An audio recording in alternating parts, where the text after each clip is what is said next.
Really enjoyed your conversation with Evan Spiegel on stage. My favorite question was when you asked, how obsessed are you with Facebook? And he paused for a while before he answered it. He had to pause because nowadays, Facebook and Amazon and Google in particular are so big and so creative and powerful that they could stymie competition. And it's always difficult to know how to deal with that.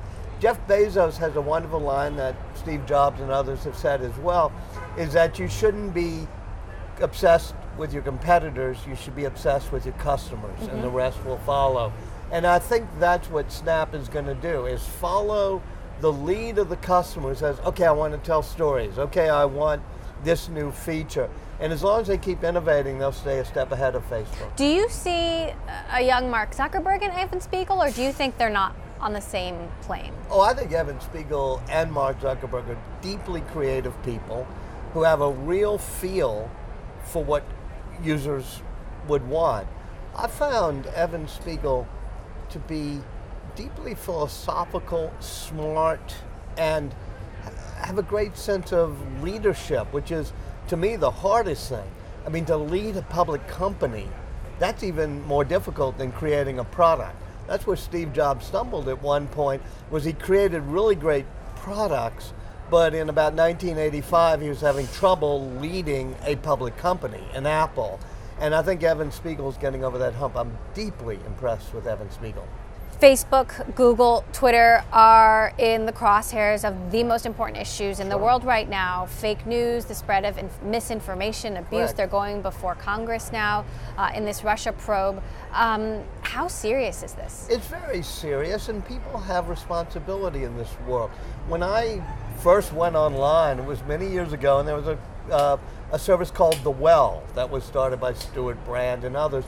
And the first words that came up were, you own your own words. In other words, you had to take responsibility for what you said. In the world now of Twitter and many other places, people can be anonymous. They can create fake news without any sense of responsibility on Facebook and Twitter. We saw that again happen in Las Vegas, but far worse, we saw it happen in the election. And I think the time has come where you can no longer say, oh, it's not our responsibility, we're just a platform. So how do they rise to that? What do they do? Well, it's easy. I mean, we've done it for 500 years, ever since Gutenberg invented the printing press, which is people take responsibility for what they publish. Now, that involves having humans in the mix, because with all due respect to artificial intelligence, algorithms can't do it perfectly. You need to say, here are our values. You need to be able, people say, well, what's the difference between fake news and real news? And I say, if you have to ask that question, get out of the business. Go back to being a fisherman.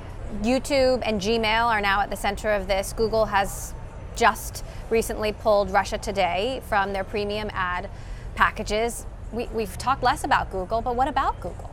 I think that one of the interesting things is that you want to balance the ability to have search, where you can have somebody can do a search and it's neutral. It doesn't sort of say we're going to bias this, that, or the other.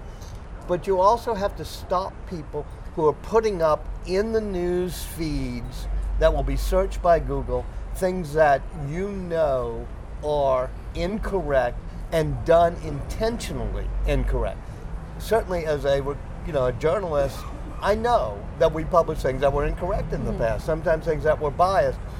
But it wasn't done for some ulterior secret motive, and that's what's happening with fake news today. And I think you have to make that distinction if you're at Google. You have to say, all right, this thing about the Las Vegas shooter was just put up as pure fakery, and we have to find ways to get rid of that. If indeed Facebook, Twitter, Google swayed the election in one direction or another, I mean, what is the recourse for that? What are the consequences? Well, I think you have to look forward, which is you have to say, in this new environment, we're lucky. We used to have gatekeepers. Walter Cronkite would say that's the way it is, and most of the nation would say, okay, he's my gatekeeper. We're in a better world now, where I can go wherever I want, including Russian sources or Syrian sources or Palestinian sources to get the news. But we have to say, you can't use our platform to intentionally mislead people. And as Mark Zuckerberg has said recently, we get it now. We kind of didn't do that all that well. And I suspect the people at Google are also have good values and are smart enough to figure out going forward we're going to have to do it better. Regulators are stepping in, especially in Europe. Do you think there's a reckoning coming for I think Facebook in Europe and Google? In particular, there's a Apple? reckoning coming. I'm not somebody who's deeply in favor of on-the-spot regulations and government agencies trying to regulate information. I think that's a really, really bad idea, which is why I think it's a really good idea for Google and Facebook to step up and do it themselves. So is it not law, self-policing? You think is what's necessary? I think when you start having government laws telling you what information can flow, you're in a really bad place. Which is why people who do get involved in the industry of the flow of information have to have certain values so that we don't have people saying we need the government to regulate the flow of information. I'm against the government regulating the flow of information. It certainly requires a lot of trust in these companies, though.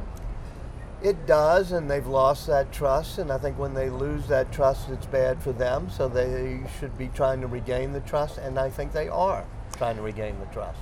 You've got a new book coming out. Of an original in the age of information Yes. and connecting information to technology, Leonardo da Vinci, because I've always, whether it's talking about Steve Jobs, Evan Spiegel, Mark Zuckerberg, but also Einstein, Ben Franklin, I've always loved people who stood at the intersection of the arts and technology, who believed that creativity came not just from engineering, but from engineering combined with our human idea of beauty.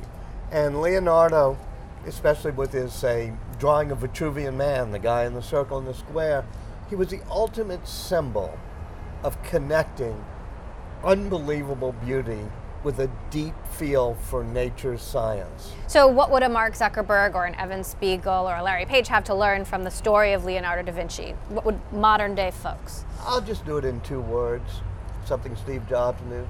Beauty matters.